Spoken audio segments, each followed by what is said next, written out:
Oke teman-teman, halo. Dan hari ini aku bakal nyontoin ke kalian gimana caranya kalian bisa update e-scribe teman-teman, sehingga nantinya si Hexpot Pro kalian ini bisa di e-scribe.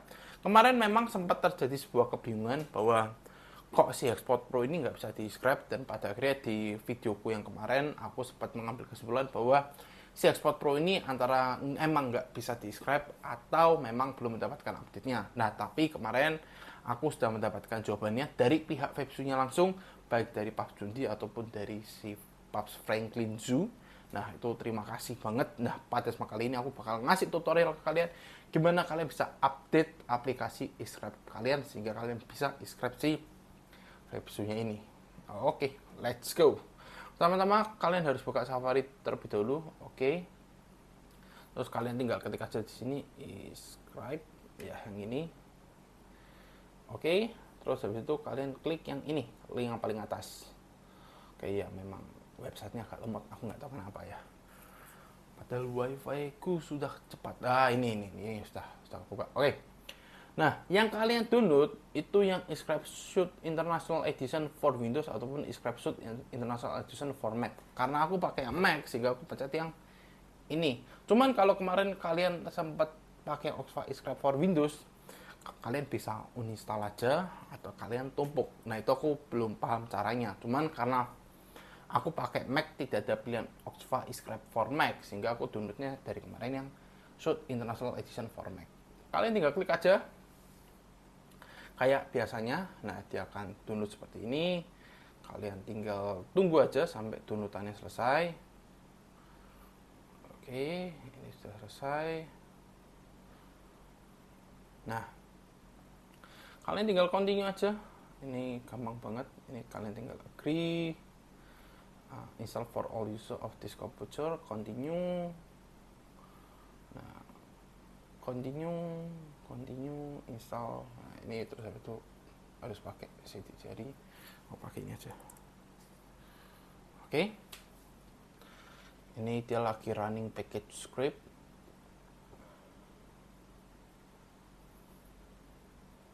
Oke, sabar menunggu. Nah, oke. The installation was successful. Kalian tinggal close aja. Ya, terus habis itu untuk installernya aja kalian buang. Jadi ini sudah berhasil diupdate. Kalian tinggal move to trash. Nah, terus habis itu kalian tinggal buka e-scribe. Nah, ini dia.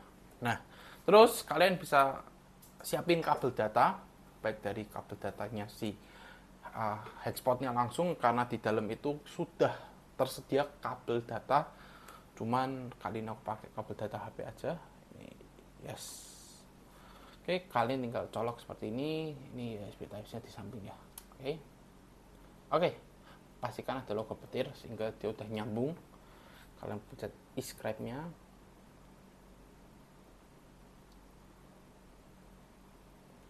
Correct and download settings.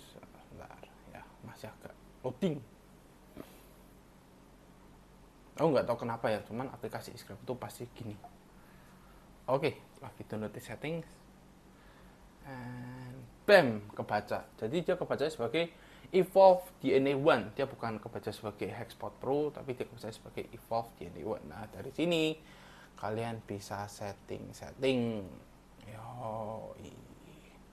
Nah, kalian bisa ganti temanya. Nah, untuk tema ini sebenarnya kalau kalian punya desain tema yang menarik untuk dipilih ataupun untuk diinstal, atau kalian senang mendesain, ini sih akan sangat cocok buat kalian. Cuman kalau buat aku,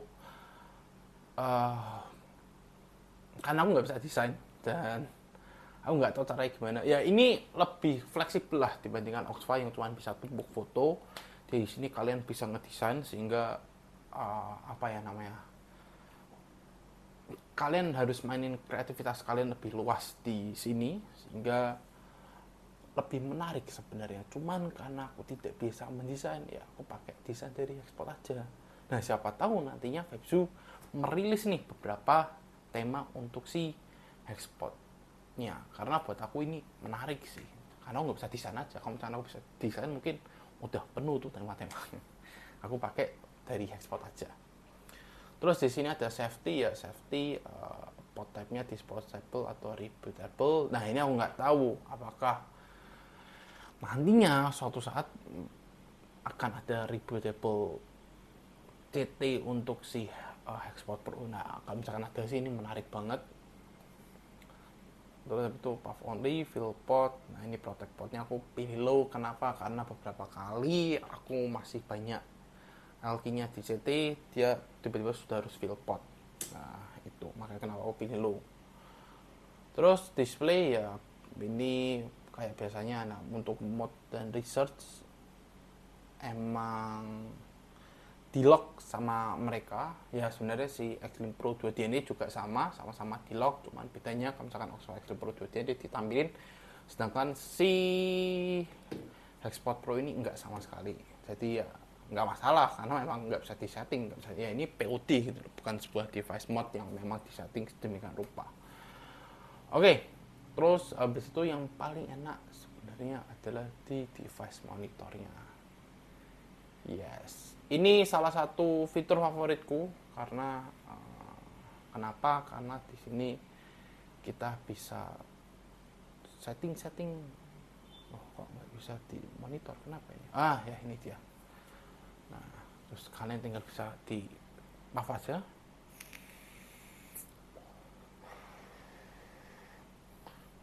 Oke, kalau misalkan kalian merasa, oh ini kok kurang pas ya, misalkan busnya aku warmnya mau naikin, busnya aku juga naikin jadi 5 misalkan. Oke, terus habis itu kalian harus upload setting to device ini, tunggu dulu. Nah, upload settings. Nah, sebentar. Nah ini sudah upload settingnya. Nah terus kalian kembali lagi ke device monitor. Nah terus kalian cek start grafiknya kan beda. Kita buff lagi. Nah sehingga kalian punya datanya di sini, kalian tahu gimana cara pakainya.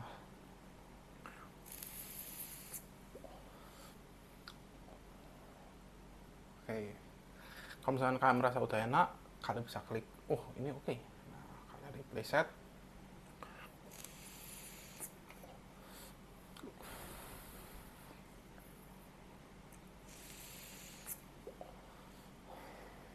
Tuh, hati dia nggak akan begitu lari jauh dari grafik-grafik sebelumnya. Jadi ya ini yang aku bilang bahwa replay mode aja bekerja dengan sangat baik. Jadi ya itu dia tutorial sehingga kalian bisa inscribe si Hexpotnya. Cuman di sini salah satu hal yang menurutku paling menarik sebenarnya ada di temanya, karena kalian di sini bisa mendesain tema sesuka hati kalian. Cuman karena aku tidak bisa mendesain, jadi ya aku serahkan ke orang-orang yang ahli dalam mendesain. Cuman satu hal yang aku sebenarnya ingin banget ada di sini adalah, kan kalau misalnya kalian tap 2 kali, bawahnya mana tuh? Ya replay mode-nya mati. Nah, ya power aku pakai 22 ya. 1, 2. Nah, boost dan protect mode. Nah, aku berharap dua mode ini tuh sebenarnya bisa di mix and match gitu. Misalkan oh aku mau modenya aku pakai di 2 ini cuman boost sama warm, tak masukin di sini. Nah itu menurutku akan jauh lebih menarik teman-teman, karena buat aku yaitu akan lebih menarik dibandingkan cuma protection mode. Cuman ya kembali lagi ke preferensi masing-masing. Cuman buat aku ini sudah something great aja, dia bisa di describe. Dan walaupun aku di sini jujur sedalam-dalamnya bahwa aku belum merasakan next gen, mungkin yang dimaksud next gen adalah ya powernya dia memang lebih galak. Itu pertama, itu aku rasain memang lipnya dibandingkan Oxfa untuk bagian si powernya memang kerasa. Terus untuk beberapa settingannya sudah disuntikan langsung ke device-nya. Cuman ya kalau misalnya bisa diganti-ganti sebenarnya lebih enak ya. Cuman mungkin codingan atau sistemnya memang bakal lebih susah. Jadi ya buat aku dengan adanya ini buat aku akan lebih menarik. Jadi kalian gak harus kemana-mana buka laptop.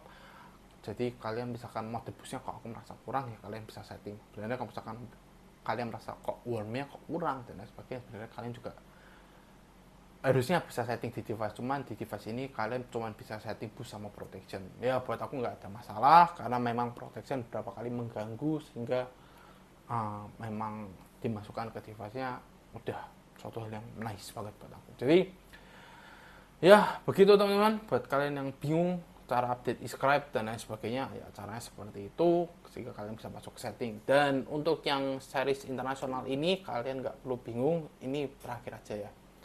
Kalian juga bisa tancepin si Xlink Pro 2 DNA nya ke sini. Nah, dia akan kebaca, terus kalian tinggal klik OK dan bam. Nah, ini aku bilang bedanya adalah untuk research dan mode-nya di sini dia bisa dibuka.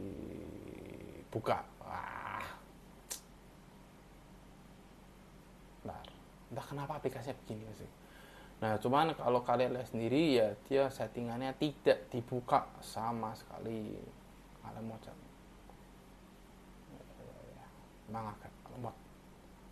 Malah nggak mudah. Ya aku jujur nggak begitu paham tuh RMS mode ini apa dan lain sebagainya sehingga aku tidak pernah utak-atik di bagian ini. Toh juga kebanyakan di sini dikunci dan memang ya nggak bisa disetting gitu. Jadi sama hotspot di lock dan buat aku bukan sebuah hal yang gimana karena ya memang tidak bisa, ini sebuah POD ya, ini bukan sebuah mod, ini kan settingan tulisan apa MOD ya. Jadi ya. Nah ini ada puff limit, nah, cuman aku nggak pakai sih, maksudnya masa nge-puff tiba-tiba terus 3 kali, loh kok udah nggak bisa dipakai, ternyata puff limitnya nyala, kan nggak enak. Time limit, nah kalau time limit ini seberapa misalkan 2 detik gitu, jadi 2 detik dia akan otomatis cut off. Cuman dia aku nggak pasang sama sekali, jadi buat aku misalkan di sini dia di lock ya udah gitu kan, aku memang tidak pakai settingannya seperti itu karena aku pengen device ini selepas mungkin dan yang aku utak-atik cuma di bagian sini aja. Jadi karena aku pakai 0,6, jadi aku yang utak-atik di bagian sini memang agak tinggi sih gitu. Oke, semoga kalian paham dan understand ya, dan kita akan kembali lagi di video selanjutnya ya. Video e-scribe-nya tidak se-eksploratif si Oxva Xlink Pro 2 ini, cuman aku berharap ini membantu kalian sedikit. Oke, bye bye.